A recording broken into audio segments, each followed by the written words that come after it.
ओम नमः भगवते वासुदेवाय। ओम नमः भगवते वासुदेवाय।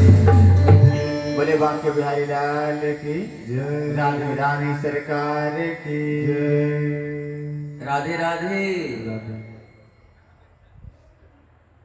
नंदस्त आत्मज उत्पन्ने जात अहलादो महामना आहून विप्राण वेद ज्ञान सनातः सुचिर अलंकृत। हम लोग चले नंद बाबा के दरवाजे पर, क्योंकि कल लल्ला का जन्म उत्सव आरंभ हो गया है नंद बाबा के दरवाजे पर। तो थोड़ा वहां हम लोग चलेंगे तो मिठाई उठाई खाने को मिलेगी, माखन मिश्री मिलेगा। तो क्यों ना हम वहां जाएं कि लल्ला के उत्सव में थोड़ा शरीक हो जाए। बोल परीक्षित, 5वां दिन हो गया,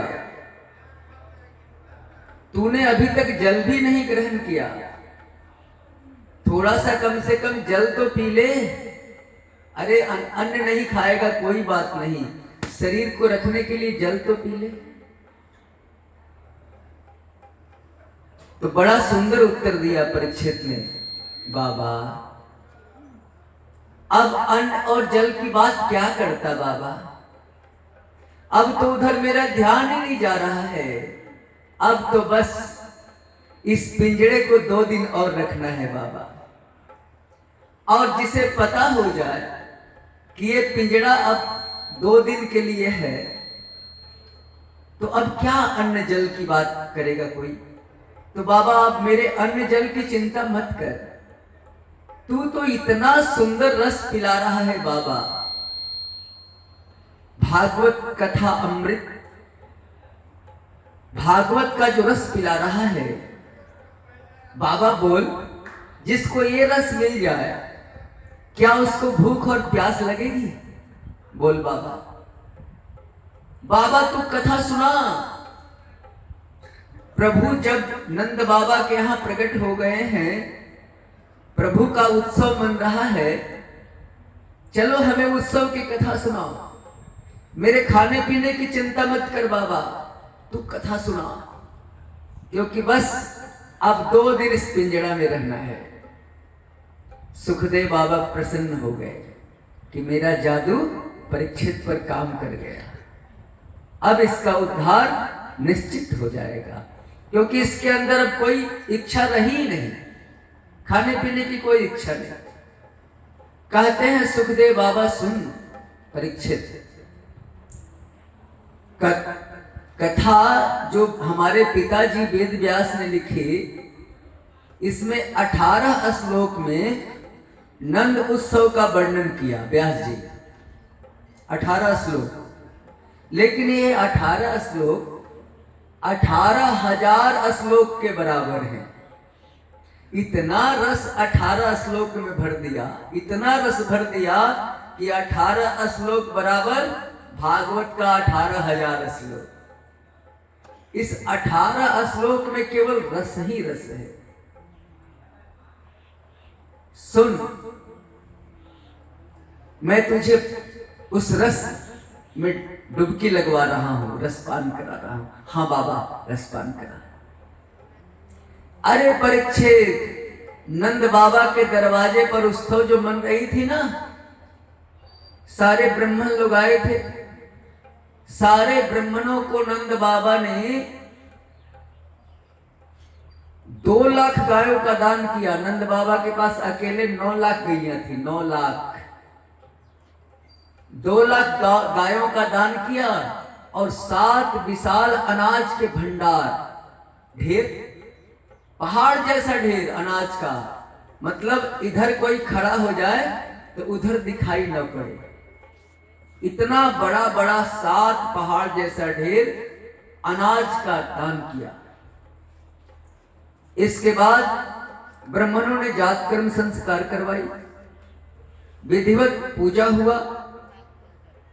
गोपियां जो थी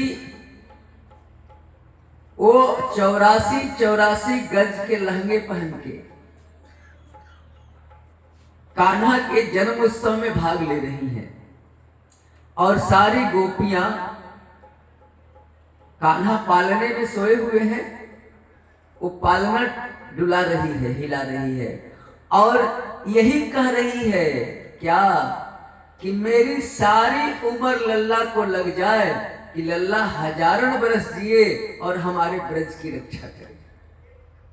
देखो, इंतजार की घड़ी खत्म हो गई। जिस इंतजार में ये गोपियां थी, आज जो इंतजार की घड़ी समाप्त हो रही है। ये गोपियां कौन हैं? जो ब्रज में आई हुई हैं, जो हर इंद्रियों से कृष्ण रस का पान करे, उसी का नाम गोपी। ये गोपियां कोई साधारण नहीं है।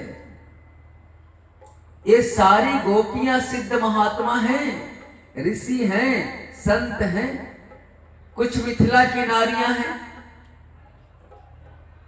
कुछ हमारे अयोध्या से जब रामचंद्र जी वनवासी बन के चले थे तो उस समय संतों के अंदर इतना प्रेम उमड़ा, जिन संतों ने काम क्रोध को जला के भस्म कर दिया है। हजार हजार बरस के वो महात्मा हैं और जो ही वनवासी राम को देखा, मन में इच्छा जगी कि काश मैं औरत होता और इस प्रभु से मेरा विवाह हो जाता तो सेवा करने का सौभाग्य मिल जाता। वनवासी राम के चेहरे शरीर को देख के तब प्रभु से उन महात्माओं ने निवेदन किया कि सरकार इच्छा तो यही है। तो भगवान ने कहा, सुनो ऋषियों, इस बार हम एक पत्नी व्रत में लेके आए हैं। लीला हम द्वापर में करेंगे और सब लोगों की इच्छा पूर्ण करेंगे। द्वापर में जब हमारा अवतार हो तो आप लोग आ जाना, रूप बदल बदल के आ जाना, हम आप लोगों का उद्धार कर देंगे। ये सारी गोपियां वही है, ऋषि महात्मा, और लल्ला को आशीर्वाद दे रही हैं। एक टक देख रही है ये गोपियां। आगे सुखदेव बाबा कहते हैं, नंदो महामना अस्तेभ्यो वासो अलंकार गोधनम सूत माधव बंदिभ्यो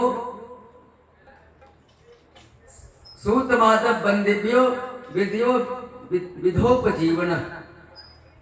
तो लल्ला का उत्सव मन रहा है। हम लोग नंद बाबा के दरवाजे पर हैं, तो कम से कम उत्सव का एक गीत हो जाए। तो एक गीत का आनंद लीजिए, फिर हम कथा में आगे चलते हैं। हरि ओम।